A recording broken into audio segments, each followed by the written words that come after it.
Hello everyone.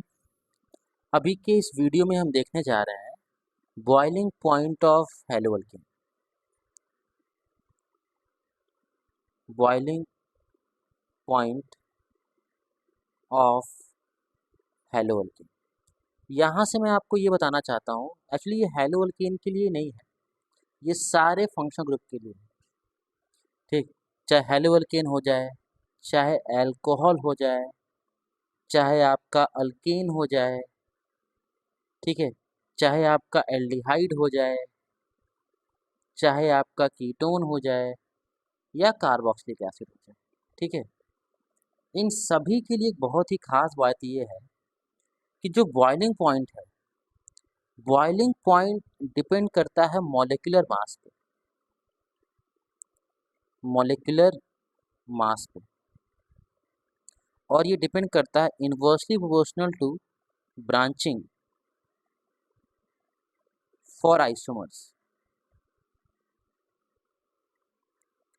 पहले आपको मैं ये ट्रिक बता दिया, उसके बाद मैं आपको लॉजिक से समझाता हूँ कि ऐसा क्यों होता है।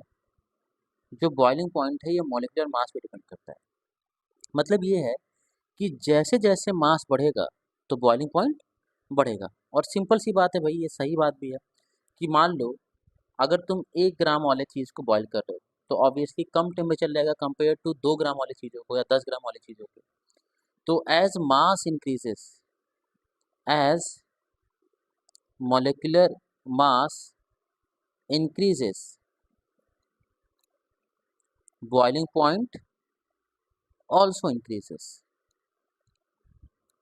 तो चाहे किसी भी होमोलॉगस सीरीज का हो, मतलब चाहे आपका हेलो अल्केन हो, चाहे आपका अल्कोहल हो, चाहे आपका कार्बोक्सिलिक एसिड हो, चाहे आपका एल्डिहाइड हो, इन सभी केस में आपका मास बढ़ेगा तो बॉइलिंग पॉइंट बढ़ेगा।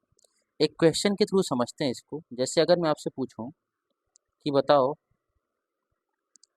बॉइलिंग पॉइंट का ऑर्डर क्या होगा, कुछ कंपाउंड आपको दे रहा हूँ।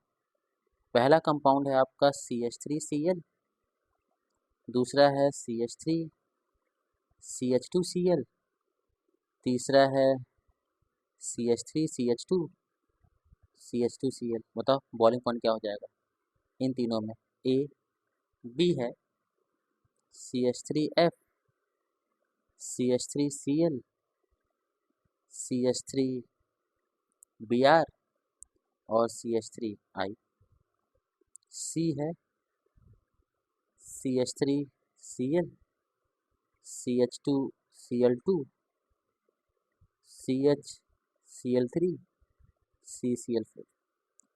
वीडियो को पॉज कर सकते हो और आपको बताना है बॉइलिंग पॉइंट कॉर्ड। अब देखो ध्यान से, यहाँ पे से यहाँ तक क्या हो रहा है, क्या मास बढ़ रहा है, कैसे बढ़ रहा है, क्योंकि नंबर ऑफ कार्बन्स बढ़ रहे हैं। तो बॉइलिंग पॉइंट का ऑर्डर क्या हो जाएगा, मास बढ़ेगा तो ऑब्वियसली बॉइलिंग पॉइंट बढ़ेगा। यहाँ से देखो FCl Br I क्या हो रहा है, फिर से मास बढ़ा तो बॉइलिंग पॉइंट बढ़ेगा। यहाँ पे देखो, यहाँ पे 1 Cl, यहाँ पे 2 Cl, यहाँ पे 3 Cl, यहाँ पे 4 Cl, तो मास बढ़ रहा है तो बॉइलिंग पॉइंट बढ़ेगा। अब ऐसा क्यों होता है, ठीक है, ऐसा इसलिए होता है कि जब मास बढ़ता है तो आपका वॉन्डरवॉल फोर्स ऑफ एक इंट्रैक्शन होता है वो भी बढ़ता है। As mass increases, van der Waals force of attraction एक होता है, इसको याद रखना, ये भी इंक्रीज करता है, एक मॉलिक्यूल के बीच में एग्जिस्ट करता है। अब इससे क्या होगा, जब मास बढ़ेगा तो वॉन्डरवॉल फोर्स ऑफ अट्रैक्शन बढ़ेगा। अट्रैक्शन बढ़ेगा तो ऑब्वियसली बॉईल करने के लिए आपको ज़्यादा टेम्परेचर देना पड़ेगा, क्योंकि अट्रैक्शन को ही तो ब्रेक करना होता है ना बॉईल करने का मतलब। ये तो खैर आसान सी चीज़ है, पहला वाला टर्म। दूसरा वाला चीज़ समझो कि बॉइलिंग पॉइंट जो है ये डिपेंड करता है मॉलिक्यूलर, मतलब इनवर्सली प्रोपोर्शनल टू ब्रांचिंग। ये आइसोमर्स के लिए। ये कैसे होता है इसको समझते हैं।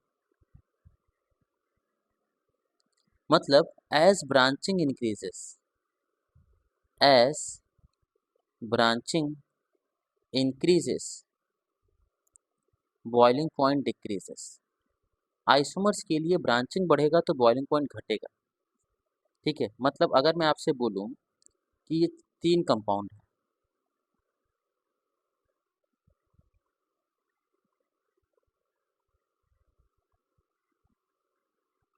एक ये कंपाउंड है, ये दूसरा कंपाउंड है, और ये तीसरा कंपाउंड।